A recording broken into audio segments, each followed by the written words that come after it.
Selamat Selamat siang, sore. Mbak. Selamat sore. Oke, percakapan kali ini kita rekam, nanti kita unggah di konten YouTube, Mbak ya. Jadi tolong jangan sebutkan nama siapapun dalam percakapan kita kali ini. Oke. Pripun? Terima kasih. Mau tanya Mbak Yuli, Siap. kalau non mau ke Hong Kong, tapi dia punya tato, bisa masuk nggak Mbak Yuli? Non jangan ke Hong Kong, daripada nanti nyampe sini cuma kerja bakti doang, sudah nunggu di PT lama, terus habis itu nyampe sini meletre, mentalnya belum siap, kerjanya belum bisa. Saya sarankan untuk non mending ke Singapura atau Taiwan, Mbak. Oh, Singapura atau Taiwan? Hong Nggak Kong bisa. keras. Hong Kong keras. Satu, takutnya bisa, tapi dalam waktu kurang lebih 6 sampai 1 tahun untuk proses non-X ke Hong Kong. Jadi sama-sama niat kerja cari duit, saya sarankan untuk ke Singapura. Singapura lebih cepat atau ke Taiwan. Taiwan lebih cepat prosesnya untuk non pemula. Untuk pemula, jadi pemula itu ke Hong Kong sulit. Sulit, lama, dapat majikannya lama, prosesnya lama. Dan di BLK itu ya sampean tahu sendiri kan, pernah di Hong Kong otomatis kan diajari kerja tanpa dibayar, takutnya ngeroweng kayak gitu loh.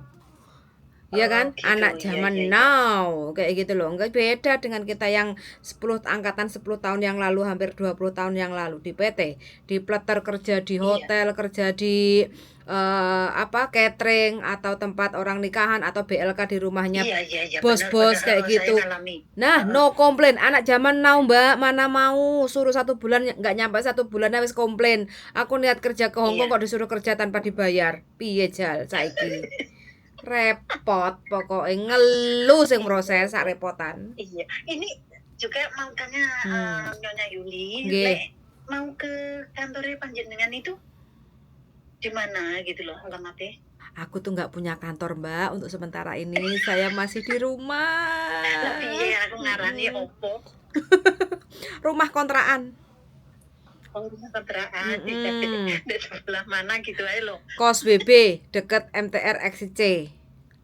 Oh, XCC. Iya. Ya wes, suatu saat aku tak ke sana Mbak Yuli ya. Pokoknya kabar-kabar aja, jauh-jauh hari, WA kayak gitu ya.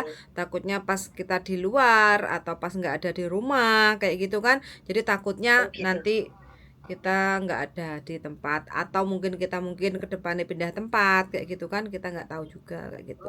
Iya.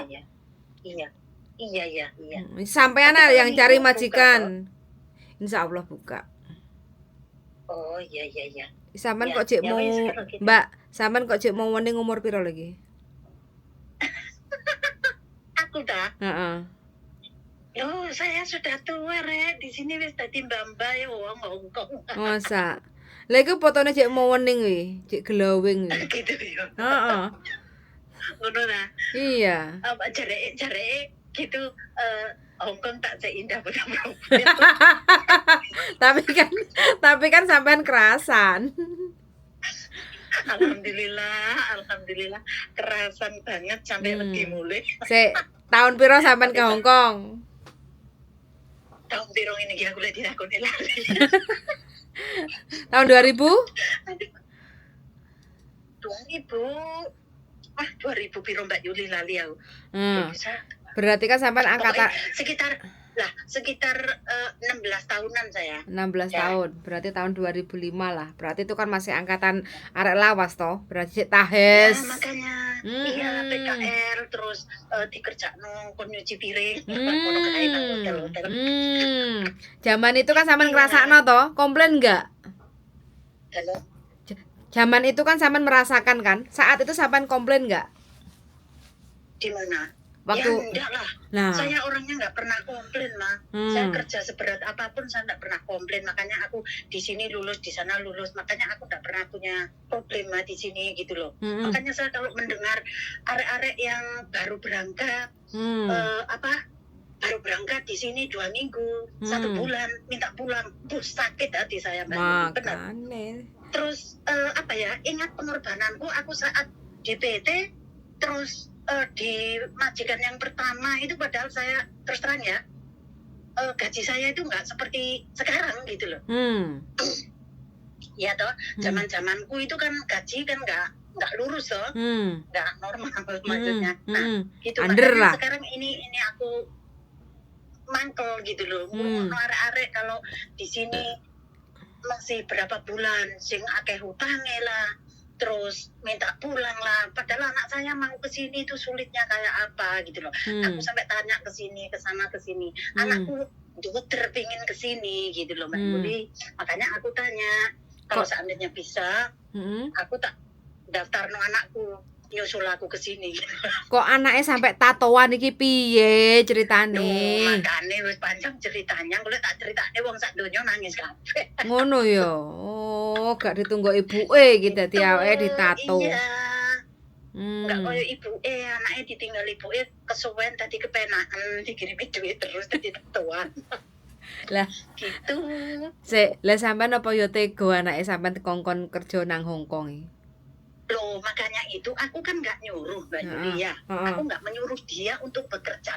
Gimana sih ada seorang ibu, kamu kerja biar dapat uang sendiri. Itu nggak ada dalam hati saya. Dan feeling saya itu nggak ada seperti itu. Pinginnya anak saya tak dekno biar kamu tahu seperti apa wong soro di golek duit. Lek dulu aku tak manja anakku, tak kirimin duit terus. Nah, DE sudah tak kasih tempat, ibaratnya udah berdiri lah Mbak Yulia.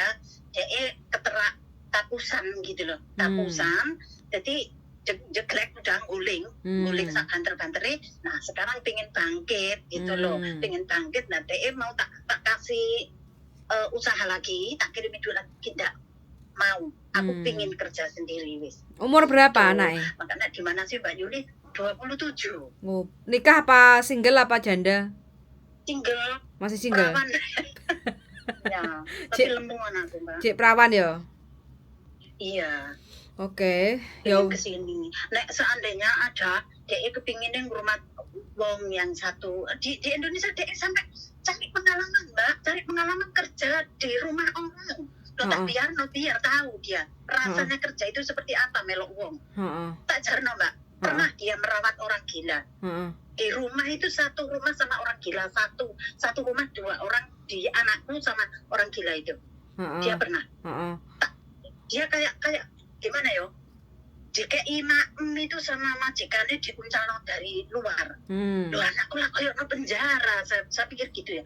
Ya udah aku saya enggak apa-apa, tak bertahan katanya. Mulai diiming-iming gaji diiming-iming gaji 4 juta. Ya saya sebagai mbok lah ya ora tega Mbak Anai. Aku enggak tega. Tadi loh lalek kowe koyo ngene yo Ibu. Piye aku nyambut gawe golekne sampean rasakan no Indonesia koyo ngene sing kok rasane. Jadi aku enggak tega ya. Terus KTP apa disegel ambek majikane sampai sekarang gitu enggak dikasih no gitu loh. Jadi tak suruh cabut aja. Kalau seandainya dia pengen kerja ya wis enggak apa-apa. Lek sama memang bisa ke Hong Kong ya enggak apa-apa. Sampai kapanpun aku tak tunggu kalau aku bisa berangkat gitu. Dia sebenarnya pengen kerja teman-teman gitu loh Mbak, karena habis jatuh sejatuh-jatuhnya DE gitu loh. Jadi dia pengen membuktikan bahwa aku bisa kerja gitu. Gitu loh. Kalau Mbak Yuli seandainya bisa nolong Mbok ya dicari gitu loh. Ya enggak apa-apa, di PT dia seandainya lama dia sambil belajar bahasa tak tuntun gitu loh. Domisilinya di mana? Dalam? Domisilinya mana? Malang. Iya. Oh, coba nanti tak carikan info kayak gitu ya. Yang penting intinya pokoknya pokoknya harus siap lah, nggak cepat kayak gitu ya.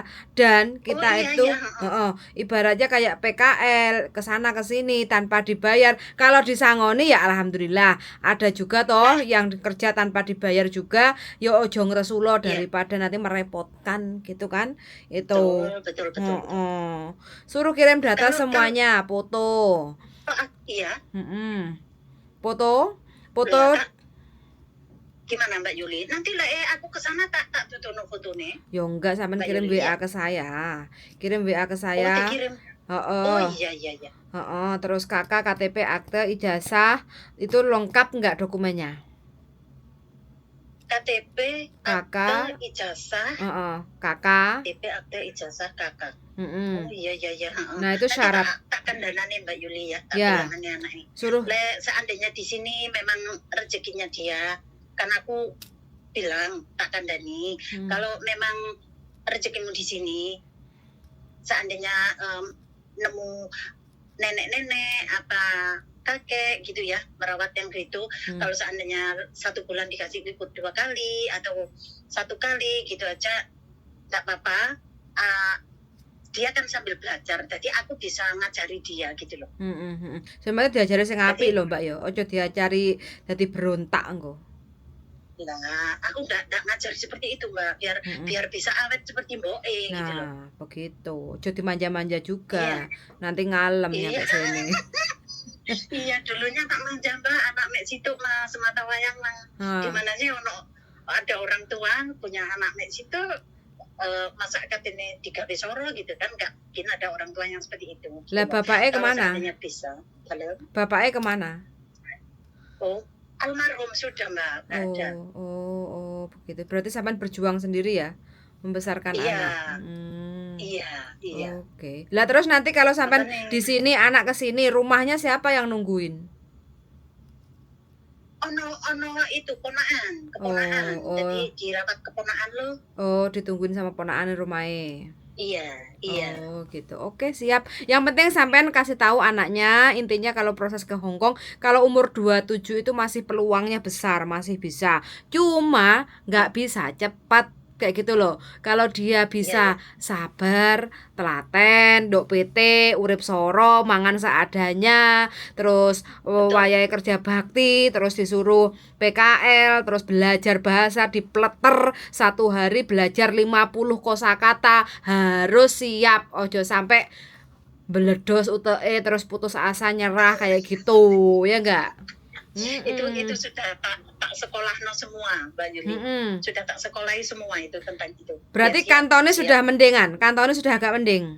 Kasih UJK? Halo? Kasih UJK-nya udah agak bisa perkenalan diri. Perkenalan diri ya belum lah. Kan kadang tak ngomong bahasa sini toh. Dia tanya-tanya, kalau ini apa, bilangnya ini apa gitu, tak bilangin. Makanya mulai sekarang ayo ngomong sama ibu, ngomong bahasa Kantonis. Kadang kan belajar di PT ya, di kantor kadang kan nggak sama yang kita bicarakan di sini gitu. Jadi tak ajarin apa bahasa yang setiap hari harus diucapkan gitu loh. Tak ajari seperti itu gitu loh. Jadi biar nyambung sedikit lah Mbak. Siap. Ya mana tahu nanti kalau seandainya aku jadi pulang lebaran Cina ini bulan 2, kalau seandainya jadi suruh datang ke rumahku loh, sekalian tak trending, tak lihat anaknya mampu nggak siap. Kediri. Oh, Kediri. Iya. Oh iya. Jadi nanti saya bojoku kan biasanya kan ngureki tau, kok ibaratnya menyiapkan mental kayak gitu kan. Kadang ya digiyetaki lah omong, kadang biantar bojoku kayak gitu kan.